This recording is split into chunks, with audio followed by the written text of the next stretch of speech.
রাধে রাধে বন্ধুরা, রাধারানীর পরিবারে তোমাদের সকলকে স্বাগত। আজকে আমি তোমাদের সামনে একা আসিনি, আজ এসছে আমার গোপুসোনা আর রাধারানী। রাধারানীর আশীর্বাদ নিয়েই আজ আমি শুরু করব নতুন রেসিপিটি। সম্পূর্ণ নিরামিষভাবে ঘরোয়া পদ্ধতিতে আজকে আমি তোমাদের দেখাবো ডাল মাখানি। তো তোমরা ডাল মাখানি রেসিপিটি শেষ অবধি দেখতে থাকো।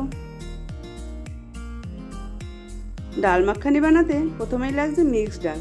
তো এই ডালটা আমি বাজার থেকে মিক্সড ডাল বলেই কিনে এনেছি। তো তোমরা যদি মিক্সড ডালের প্যাকেট না পাও, তোমরা 4-5 রকমের ডাল কিনে মিক্সিয়ে বানাতে পারো। তো এই ডালটাকে আমি প্রথমে ভালো করে ধুয়ে 3 ঘন্টা ভিজিয়ে রেখে দিয়েছিলাম। এই ডালটার মধ্যে আছে আমার কলাইয়ের ডাল, মটর ডাল, ছোলার ডাল আর রাজমা। এবার এই ডালটাকে আমি প্রেসার কুকারে দিয়ে দেব।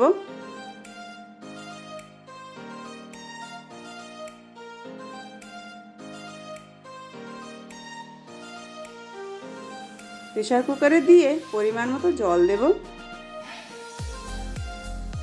জলের পরিমাণটা তোমরা এরকম ডালের ওপরে কর মেপে দেখে নেবে। ডালের ওপরে এই কর অবধি যখন জলটা থাকবে, তাহলে জলের পরিমাণটা ঠিক হবে, ডালটা ভালোভাবে সিদ্ধ হবে আর প্রেসার কুকারেও লেগে যাবে না। এইবারে জলের মধ্যে আমি দিয়ে দেব সামান্য লবণ আর দেব কাশ্মীরি লঙ্কার গুঁড়ো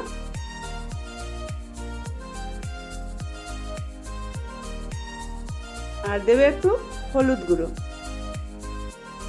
এবারে আমি কুকারের ঢাকনাটা বন্ধ করে গ্যাসে বসিয়ে দেব।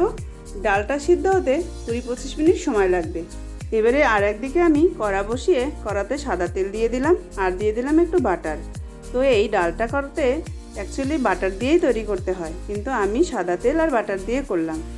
দিলাম শুকনো লঙ্কা, জিরে, তেজপাতা ফোড়নটা ভাজা হয়ে গেলে এবার আমি আগে থাকতে একটা পেস্ট করে রেখেছিলাম আদা, মগজ আর পোস্ত, সেই পেস্টটা দিয়ে দিলাম।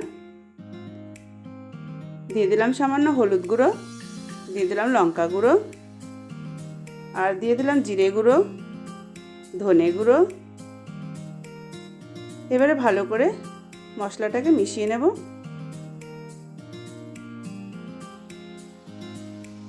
একটু কষানো হয়ে গেলে পরে দিয়ে দেব টমেটো পেস্ট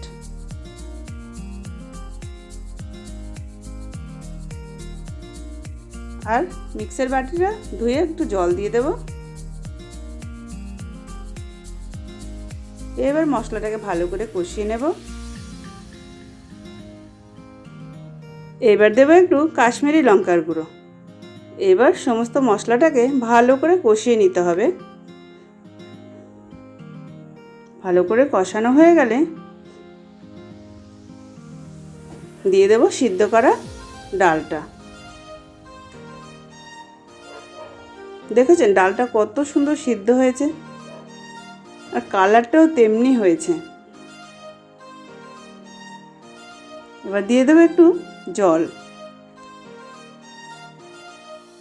এই ডালটা একটু মাখা মাখাই করতে হয়, খুব যেন বেশি পাতলা করে দেবেন না। দেব পরিমাণ মতো লবণ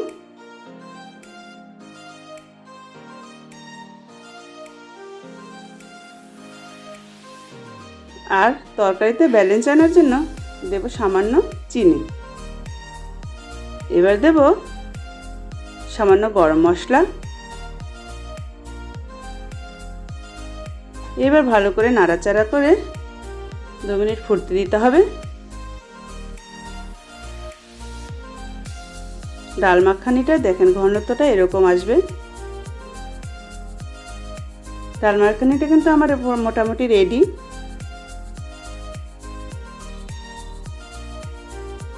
এইবারে আপনারা ওপর দিয়ে ফ্রেশ ক্রিম বা দুধ দিতে পারেন।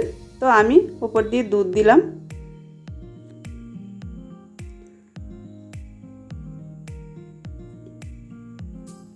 আর নামানোর আগে সামান্য বাটার আর কাসুরি মেথি দিয়ে পরিবেশন করব।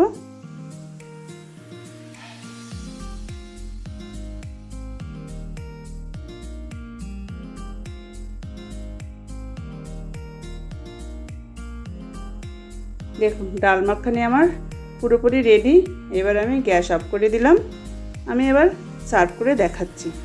এই ডাল মাখানি পরোটা রুটির সাথে দারুণ লাগে বন্ধুরা। আপনারা একবার বাড়িতে অবশ্যই ট্রাই করবেন আর আমাকে কমেন্টে জানাবেন যে কেমন হয়েছিল। রেসিপিটি যদি আপনাদের ভালো লাগে লাইক শেয়ার কমেন্ট করবেন আর আমার চ্যানেলটিকে সাবস্ক্রাইব করে রাখবেন। আজ তাহলে আসি বন্ধুরা, দেখা হচ্ছে নতুন একটি রেসিপি নিয়ে। রাধে রাধে।